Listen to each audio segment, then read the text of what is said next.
The next morning, the trio met behind the library's back entrance, each carrying part of their plan.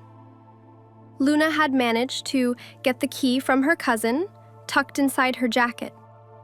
Milo brought a rolled-up blueprint he'd printed from the town records.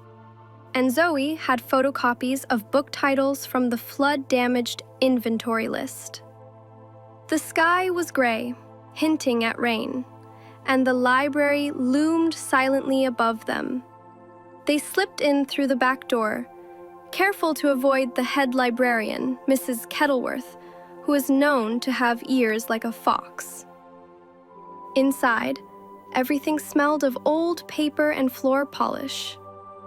Luna led the way to a rusted metal door marked "Archive Restricted" in faded paint. She inserted the key and, with some effort, turned the stiff lock. The door creaked open to reveal a narrow staircase descending into shadows. Milo shivered. "Of course it's down," he mumbled. The staircase opened into a room lined with shelves of forgotten books and broken catalog drawers. Water stains marked the ceiling, and a few collapsed shelves hinted at the flood's wrath years ago. A musty silence hung in the air.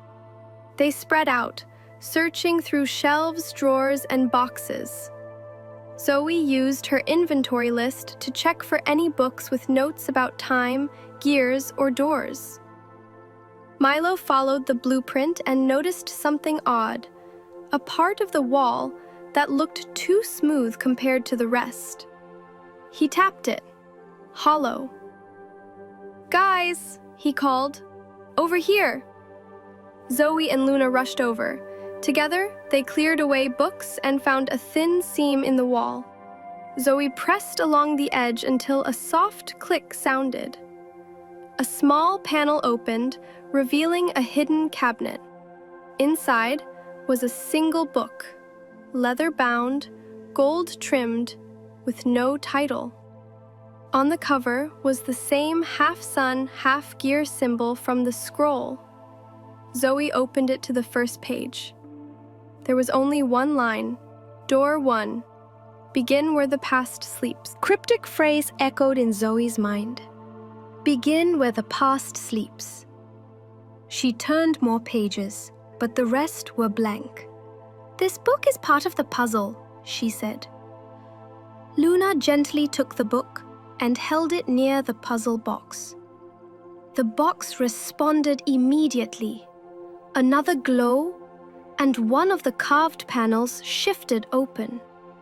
A new compartment appeared, revealing a wooden token marked with the number 1 and a small dial. Milo examined it. "It's a timer. Look." Sure enough, the moment Luna touched it, the timer began to tick down from 3 minutes. "Is this a countdown? What happens when it reaches 0? Luna asked, alarmed. They didn't wait to find out. Instead, Zoey placed the token back into the compartment, and the ticking stopped. "A test," she said. "The door won't open until we're ready. And we have to solve each one under pressure." Milo turned to the wall again, examining the smooth surface where the book had been hidden. He noticed faint indentations, 12 small circles arranged in a spiral. 12 tokens, he murmured. 12 doors, one for each truth. They took the book and returned to the attic. The puzzle box now glowed steadily, as if it had awakened fully. Zoey flipped through the blank pages again, and this time, new words appeared on the second page. Door 2. When gears align and bells chime, seek the moment lost in time. Luna gasped. "That sounds like the clock tower again." Zoey nodded. "But it's not just a riddle, it's a sequence. Each clue leads to the next door." Each door holds a truth. Milo added, and someone out there wants to stop us from unlocking them. Just then, the attic light flickered. A gust of wind blew the window open, though it had been firmly latched. On the windowsill sat another feather, black. And next to it, a stone with the number 3 carved into it. Zoe picked up the feather and the stone, her hands trembling slightly. "This is a message," she whispered. "Number 3. Someone is tracking our progress." "Or testing us," Luna added. They placed the items beside the puzzle box, which responded with a soft chime. A third compartment lit up, but didn't open. Instead, an image projected onto the floor from inside the box. A diagram of Pineville's original bell mechanism. "This is old," Milo said. "Pre-digital, mechanical entirely." The diagram showed 3 key parts: the main gear, the chime lever, and a central spindle with a broken shaft. In the corner of the blueprint was a handwritten note. "Replace the spindle, reset the moment." "Looks like we're headed back to the tower," Zoe said. They prepared carefully, packing gloves, flashlights, and the bronze key again. By dusk, they reached the tower, this time under a sky stained with sunset colors. Climbing the familiar steps, they returned to the gear chamber. Luna found the broken spindle quickly, rusted and bent. In a nearby crate of old parts, Milo spotted a spare spindle that matched the diagram exactly. He replaced it with care. As soon as it clicked into place, the main gear shifted, and the bell chimed once, a deep, resonant sound that echoed through the valley. The puzzle box back at the attic, though miles away, unlocked its third compartment. Inside was another token, number 2. Luna smiled.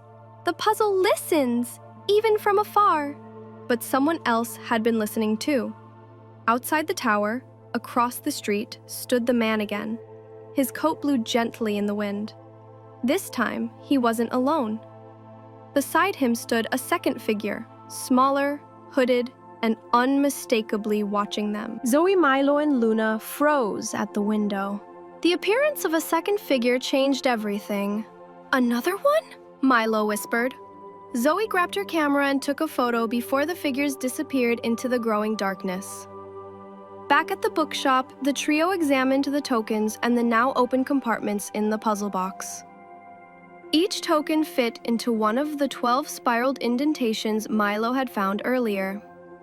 They inserted tokens 1 and 2 into the spiral. The box responded again, this time projecting a glowing path onto the attic floor. It wound like a trail, ending at an X. Luna traced it with her finger. That leads to the Pineville Historical Museum. "And that's where door 4 will be," Zoe said. Just then, the photo she took began to print from her instant camera. She picked it up and stared. The tall man's face was still hidden in shadow, but the second figure's face was slightly visible. It was a child, a boy, around their age, eyes wide, expression conflicted. Luna leaned in. "Do you think he's like us? Or being forced to help them," Milo added.